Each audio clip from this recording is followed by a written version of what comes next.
Whether you've been running for decades or for months, you have a unique running style. There are a few indicators that affect your running economy. The first is cadence, or the number of steps you take per minute.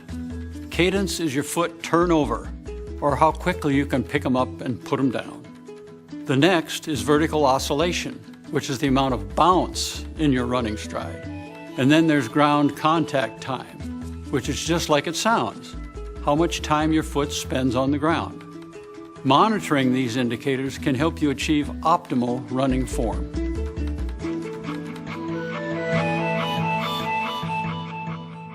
Running dynamics is a category of indicators that provide feedback on your running form. To see these metrics on your 620 and later in Garmin Connect, you need to use your watch with the HRM Run monitor, which is included with some models or available as an accessory. The HRM Run monitor has an accelerometer in the module, which is attached to a comfortable chest strap. The accelerometer measures your torso movement as you run in order to compute your running dynamics. The HRM Run also sends heart rate data to your watch. When you're wearing the HRM Run monitor, the running dynamics data screen will appear as one of your data screens. From the timer screen, tap or swipe the touchscreen to advance to that screen.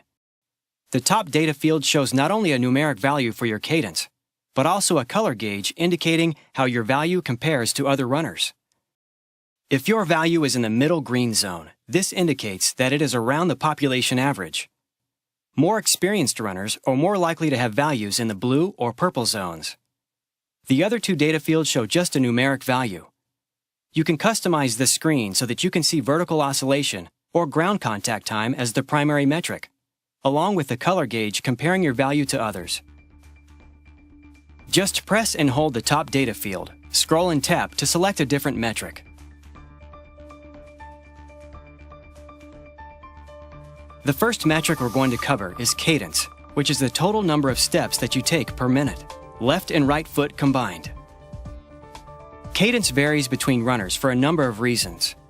Taller runners tend to have slightly slower cadence than shorter runners, and more experienced runners tend to have a higher cadence than beginners. Most runners have a cadence between 150 and 200 steps per minute, regardless of their speed.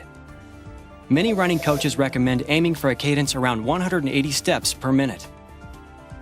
If you previously used a Garmin watch and a FootPod, keep in mind that it calculated cadence by counting every other step, while the cadence metric on Forerunner 620 includes every step, so the values will be double.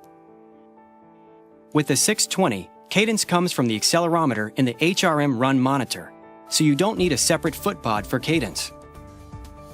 The next metric we're going to cover, vertical oscillation, sounds technical, but it's really very simple. Vertical oscillation is the degree of bounce in your running motion.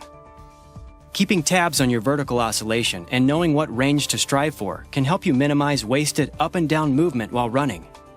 Generally, the less bouncy your stride, the more efficient you are at moving forward.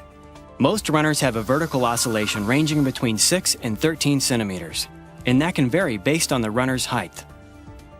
As you run, the accelerometer in the HRM Run monitor records the peak-to-valley change in your torso movement, measured from the module on the chest strap. The next metric, ground contact time, is how much time your foot spends on the ground during each running step. Monitoring your ground contact time can lead to better running economy. Running with a light and quick foot produces a more efficient forward motion. Most runners have a ground contact time between 190 and 330 milliseconds per step. Elite runners typically have a ground contact time below 200 milliseconds. Forerunner 620, when used with the HRM Run, records the amount of time spent on the ground with each running step, measured in milliseconds. When your run's done and it's sent to Garmin Connect, you can analyze your running dynamics data even closer.